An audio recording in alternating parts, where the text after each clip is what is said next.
അൽ ഇസ്തിൻജാഉ. എന്താണ് അൽ ഇസ്തിൻജാഉ? നമ്മള് മലമൂത്ര വിസർജനം ചെയ്താൽ കഴുകുന്നതിന് ശൗചം ചെയ്യൽ എന്ന് പറയും. അതിനാണ് അൽ ഇസ്തിൻജാഉ എന്ന് പറയുന്നത്. മനസ്സിലാക്കാം. നമുക്ക് പാഠത്തിലേക്ക് കടക്കാം. ബിസ്മില്ലാഹിർ റഹ്മാനിർ റഹീം. മലമൂത്ര ദ്വാരങ്ങളിൽ കൂടി വല്ലതും പുറത്തു വന്നാൽ ആ ഭാഗം ശുദ്ധിയാക്കുന്നതിന് ഇസ്തിൻജാ ശൗചം ചെയ്യൽ എന്ന് പറയുന്നു. എന്താണ് ഇസ്തിൻജാ? മലമൂത്ര ദ്വാരങ്ങളിൽ കൂടി വല്ലതും പുറത്തു വന്നാൽ ആ ഭാഗം ശുദ്ധിയാക്കുന്നതിനാണ് ഇസ്തിൻജാ എന്ന് പറയുന്നത്. ശൗചം ചെയ്യുന്നതിന്റെ വിധി എന്താണ്? ശൗചം ചെയ്യുന്നതിന്റെ വിധി എന്താണ്? ശൗചം ചെയ്യുന്നതിന്റെ വിധി പുറപ്പെട്ട വസ്തു നനവുള്ളതാണെങ്കിൽ വാജിബാണ്. പുറപ്പെട്ട വസ്തു നനവുള്ളതാണെങ്കിൽ വാജിബാണ്. ശൗചം ചെയ്യുന്നതിന്റെ വിധി എന്താണെന്ന് വെച്ചാല് പുറപ്പെട്ട വസ്തു നനവുള്ളതാണെങ്കിൽ ശൗചം ചെയ്യൽ വാജിബാണ്.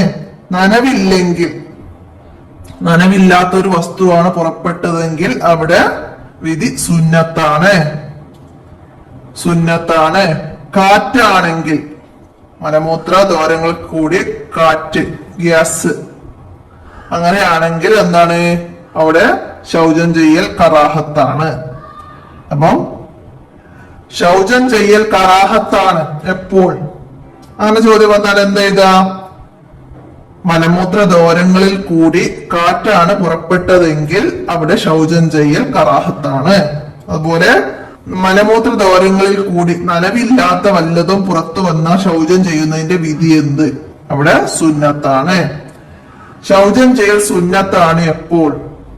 അങ്ങനെ ചോദിച്ചാലാ മലമൂത്ര ദ്വാരങ്ങളിൽ കൂടി നനവില്ലാത്ത വല്ലതും പുറത്തു വന്നാൽ ആ ഭാഗം ശുദ്ധിയാക്കൽ സുന്നത്താണ്. അപ്പോ നനവുള്ളതാണെങ്കിൽ വാജിബാണ്. അപ്പൊ ഇത് മൂന്നും ഏത് രീതിയിൽ ചോദ്യം വന്നാലും എഴുതാൻ കഴിയുന്ന രീതിയിൽ മനസ്സിലാക്കി പഠിക്കാം. അടുത്തത് ശൗചം ചെയ്യേണ്ട വസ്തുക്കൾ. ഏതൊക്കെ വസ്തുക്കൾ കൊണ്ട് നമുക്ക് ശൗചം ചെയ്യാം, കഴുകാം എന്നാണ്. തുഹൂറായ വെള്ളം കൊണ്ടായിരിക്കണം. തുഹൂറായ വെള്ളം ആവണം. തുഹൂറായ വെള്ളം കൊണ്ടാണ് നമ്മൾ കഴുകേണ്ടത്. പിന്നെ വെള്ളമില്ലെങ്കിൽ നമ്മൾ എന്ത് ചെയ്യും? നജസിനെ വലിച്ചെടുക്കുന്ന ശുദ്ധിയുള്ള കല്ല് ഉപയോഗിക്കാവുന്നതാണ്. നജസിനെ വലിച്ചെടുക്കുന്നതാവണം. അങ്ങനെയുള്ള ശുദ്ധിയുള്ള കല്ല് കൊണ്ട് നമുക്ക് ശൗചം ചെയ്യാവുന്നതാണ്. പിന്നെ ടിഷ്യൂ പേപ്പർ പോലുള്ളവ കൊണ്ടും ശൗചം ചെയ്യാവുന്നതാണ്. വെള്ളമില്ലെങ്കിൽ എങ്ങനെ ശുദ്ധീകരിക്കുന്നുള്ള ചോദ്യം വന്നാൽ നമുക്ക് എന്ത് മനസ്സിലാക്കാം? നജസിനെ വലിച്ചെടുക്കുന്ന ശുദ്ധിയുള്ള കല്ല്, ടിഷ്യൂ പേപ്പർ പോലുള്ളവ കൊണ്ട് ശൗചം ചെയ്യാവുന്നതാണ്. ആ രീതിയിൽ മനസ്സിലാക്കാം. ശൗചം ചെയ്യാൻ എങ്ങനെയുള്ള വെള്ളമാണ് ഉപയോഗിക്കേണ്ടത്? തുഹൂറായ വെള്ളമാണ് ഉപയോഗിക്കേണ്ടത്. അടുത്ത എന്താ പറയുന്നത്? ശൗചം ചെയ്യൽ ഹറാമായ വസ്തുക്കള്. ശൗചം ചെയ്യൽ ഹറാമായ വസ്തുക്കള് നമ്മള് ബഹുമാനിക്കപ്പെടുന്ന വസ്തുക്കള്, ബഹുമാനിക്കപ്പെടുന്ന എന്തെങ്കിലും വസ്തുക്കൾ എടുത്തുകൊണ്ട് ശൗചം ചെയ്യാൻ പാടില്ല. അതുപോലെ ഭക്ഷ്യവസ്തു, നമ്മൾ ഭക്ഷണമായിട്ട് ഉപയോഗിക്കുന്ന ഏതെങ്കിലും വസ്തു എടുത്തിട്ട് ശൗചം ചെയ്യാൻ പാടില്ല. എല്ല് ശൗചം ചെയ്യാൻ ഹറാമായ വസ്തുക്കൾ ഏതൊക്കെ? ബഹുമാനിക്കപ്പെടുന്ന വസ്തുക്കള്, ഭക്ഷ്യവസ്തുക്കള്, എല്ല്. ഇതുകൊണ്ടൊക്കെ ശൗചം ചെയ്യൽ ഹറാമാണ്. അപ്പൊ അത് അങ്ങനെ മനസ്സിലാക്കുക. ഭക്ഷ്യവസ്തു കൊണ്ട് ശൗചം ചെയ്യുന്നതിന്റെ വിധി എന്ത്? ഹറാമാണ്. എല്ല് കൊണ്ട് ശൗചം ചെയ്യുന്നതിന്റെ വിധി എന്ത്? ഹറാമാണ്. അടുത്തത് വെള്ളം കൊണ്ട് ശൗചം ചെയ്യുമ്പോൾ നജസ് പോയിട്ടുണ്ടെന്ന് മികച്ച ധാരണ ഉണ്ടാവണം. ശൗചം ചെയ്യുമ്പോഴേ നജസ് പോയിട്ടുണ്ടെന്ന് നമുക്ക് ഉറപ്പുണ്ടാവണം. അതുവരെ ശൗചം ചെയ്യണം. വെള്ളം കൊണ്ട് ശൗചം ചെയ്യുമ്പോൾ നജസ് പോയിട്ടുണ്ടെന്ന് മികച്ച ധാരണ ഉണ്ടാവണം. അതായത് നമുക്ക് വൃത്തിയായിട്ടുണ്ടെന്ന് നമുക്ക് ഉറപ്പുണ്ടാവണം. അതുവരെ കഴുകണം എന്ന് നമ്മൾ അവിടെ മനസ്സിലാക്കാം. അടുത്ത ടിഷ്യൂ പേപ്പർ, കല്ല് പോലുള്ളവ കൊണ്ട് മുഴുവൻ സ്ഥലവും 3 പ്രാവശ്യം തടവണം. ടിഷ്യൂ പേപ്പർ, കല്ല് മുതലായവ കൊണ്ട് ശൗചം ചെയ്യുമ്പോൾ മുഴുവൻ സ്ഥലവും 3 പ്രാവശ്യം തടവണം. 3 പ്രാവശ്യം തടവണം. കല്ല് പോലുള്ളവ കൊണ്ട് ശൗചം ചെയ്യേണ്ടത് എങ്ങനെയെന്ന് വെച്ചാല് മുഴുവൻ സ്ഥലവും 3 പ്രാവശ്യം തടവണം. എന്നിട്ടും ശുദ്ധിയായിട്ടില്ലെങ്കിൽ ശുദ്ധിയാകുന്നത് വരെ തടവേണ്ടതാണ്. 3 തവണ തടവിയിട്ടും ശുദ്ധിയായിട്ടില്ലെങ്കിൽ വീണ്ടും വീണ്ടും വീണ്ടും ശുദ്ധിയാകുന്നത് വരെ തടവേണ്ടതാണ്. തടവുന്നത് ഒറ്റയാക്കൽ സുന്നത്താണ്. അതായത് 3 തവണ എന്ന് പറഞ്ഞു. പിന്നെ നമ്മള് ശുദ്ധിയാവുന്നത് വരെ 1 തവണയും കൂടി തടവി. അപ്പൊ 4ാമത്തെ തവണയായി. അപ്പൊ അത് ഇരട്ടയാണ്. പിന്നെ 1 തവണയും കൂടി തടവിയാൽ 5 തവണയായി. അങ്ങനെ ഒറ്റയാവല് സുന്നത്താണ്. മനസ്സിലായില്ല? 3, 5, 7 അങ്ങനെ ഒറ്റയാകുന്നത് വരെ, ശുദ്ധിയാകുന്നത് വരെ നമുക്ക് തടവല് സുന്നത്താണ്. അപ്പൊ അത് മനസ്സിലാക്കാം.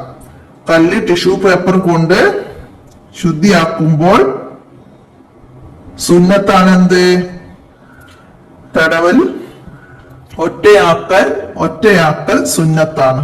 3 പ്രാവശ്യം തടവലോ ശുദ്ധിയായിട്ടില്ലെങ്കിൽ ശുദ്ധിയാകുന്നവരെ തടവേണ്ടതുമാണ്. തടവുന്നത് ഒറ്റയാക്കൽ സുന്നത്താണ്. മനസ്സിലാക്കട്ടോ? ആ രീതിയിൽ തന്നെ മനസ്സിലാക്കാം. നജസ് ഉണങ്ങിയിട്ടുണ്ടെങ്കിൽ വെള്ളം കൊണ്ട് മാത്രമേ ഇസ്തിൻജാ പറ്റുകയുള്ളൂ. നജസ് ഉണങ്ങിയതാണെങ്കിൽ വെള്ളം കൊണ്ട് മാത്രമേ ഇസ്തിൻജാ പറ്റുകയുള്ളൂ. കാരണമില്ലാതെ വലതു കൈകൊണ്ട് ശൗചം ചെയ്യൽ കറാഹത്ത് ആകുന്നു. ഇടത് കൈകൊണ്ടാണ് ശൗചം ചെയ്യേണ്ടത്.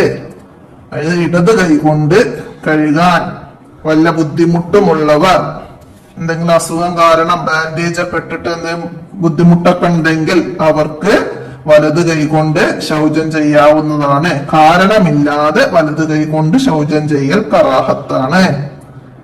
വലത് കൈകൊണ്ട് ശൗചം ചെയ്യൽ കറാഹത്താകുന്ന എപ്പോഴാണ്? കാരണമില്ലാതെ വലത് കൈകൊണ്ട് ശൗചം ചെയ്യൽ കറാഹത്താണ്.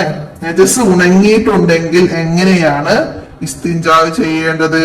വെള്ളം കൊണ്ട് മാത്രമേ ഇസ്തിൻജാവ് ചെയ്യാൻ പറ്റുകയുള്ളൂ. നജസ് ഉണങ്ങിയതാണെങ്കിൽ.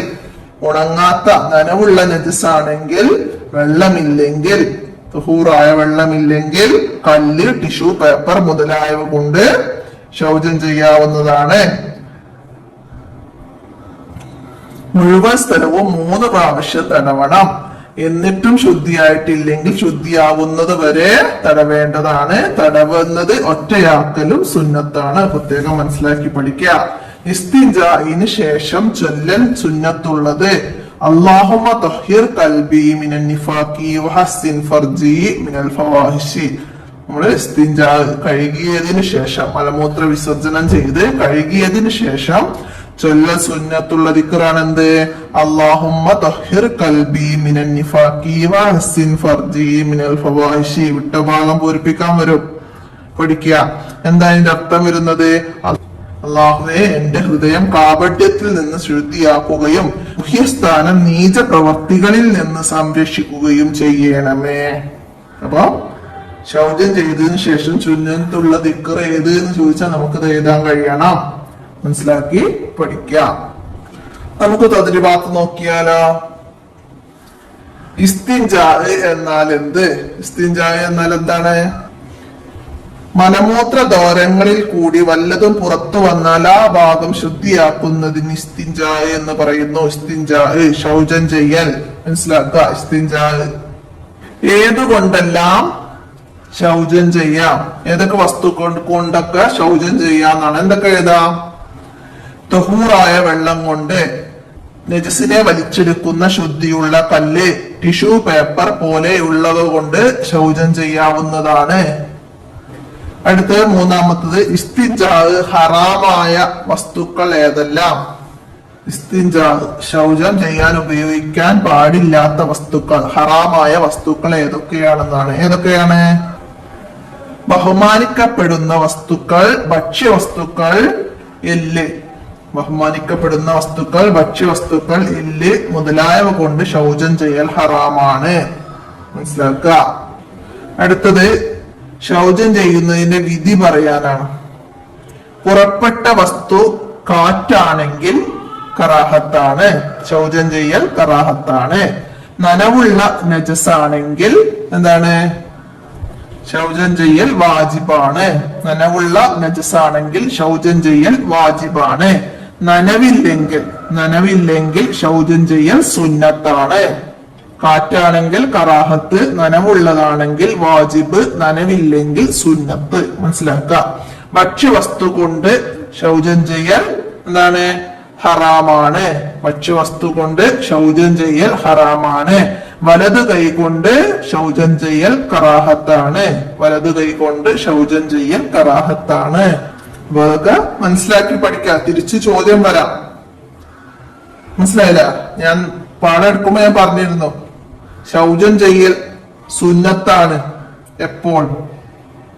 നജസ് നനവില്ലെങ്കിൽ. അപ്പൊ ആ രീതിയിലൊക്കെ ഇത് മനസ്സിലാക്കി പഠിക്കണം. അപ്പൊ പാഠഭാഗത്തിന്റെ വീഡിയോ നന്നായിട്ട് കേൾക്കണം. അപ്പോഴാണ് നമ്മൾ ഓരോ ഭാഗത്തു നിന്നും ഓരോ ചോദ്യങ്ങൾ പറയുന്നതൊക്കെ മനസ്സിലാവുള്ളൂ. അടുത്ത വ്യക്തമാക്കാനാണ്. എന്താണ്? വെള്ളം എങ്ങനെയുള്ളതായിരിക്കണം? ശൗചം ചെയ്യുന്ന വെള്ളം എങ്ങനെയുള്ളതായിരിക്കണം? തുഹൂറായ വെള്ളമായിരിക്കണം. ശൗചം ചെയ്യേണ്ട വെള്ളം തുഹൂറായിരിക്കണം. തുഹൂർ. അടുത്തത് കല്ല് ടിഷ്യൂ പേപ്പർ എങ്ങനെയുള്ളവ ആയിരിക്കണം? കല്ല് ടിഷ്യൂ പേപ്പർ എങ്ങനെയുള്ളവയായിരിക്കണം? നജസ് വലിച്ചെടുക്കുന്ന ശുദ്ധിയുള്ള കല്ല്, ടിഷ്യൂ പേപ്പർ എന്നിവയായിരിക്കണം. നജസ് വലിച്ചെടുക്കുന്ന ശുദ്ധിയുള്ള വസ്തുക്കളായിരിക്കണം കല്ലും ടിഷ്യൂ പേപ്പറും. മനസ്സിലാക്കിയിട്ട് എഴുതുക. അടുത്തത് വെള്ളം കൊണ്ട് മാത്രമേ ഇസ്തിൻജാവ് പറ്റുകയുള്ളൂ എപ്പോൾ? എപ്പോഴാണ്? നജസ് ഉണങ്ങിയിട്ടുണ്ടെങ്കിൽ വെള്ളം കൊണ്ട് മാത്രമേ ഇസ്തിൻജാവ് പറ്റുകയുള്ളൂ. നജസ് ഉണങ്ങിയിട്ടുണ്ടെങ്കിൽ. മനസ്സിലാക്കുക. അടുത്തത് ശുദ്ധിയാകുന്നത് വരെ തടവണം എപ്പോൾ? ശുദ്ധിയാകുന്നത് വരെ തടവണം എപ്പോൾ? എന്താണ്?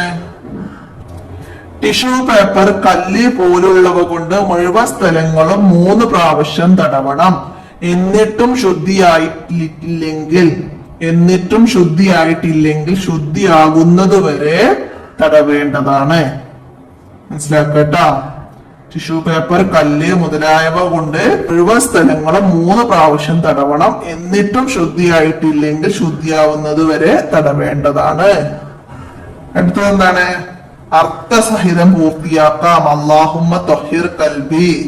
ശൗചം ചെയ്തതിനു ശേഷമുള്ള ദിക്ർ അർത്ഥസഹിതം എഴുതണം.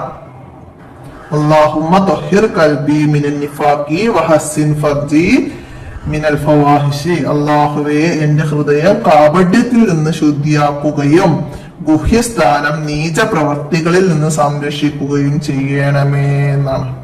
അപ്പൊ അത് മുഴുവനായിട്ട് പഠിക്കുക. അതുപോലെ എക്സാമിന് വന്നാൽ നമുക്ക് എഴുതാൻ കഴിയണം. അപ്പൊ ഇത്രയാണ് 4ാമത്തെ പാഠത്തില് നിങ്ങൾക്ക് പഠിക്കാനുള്ളത്. എല്ലാവരും നന്നായി മനസ്സിലാക്കി പഠിക്കുക.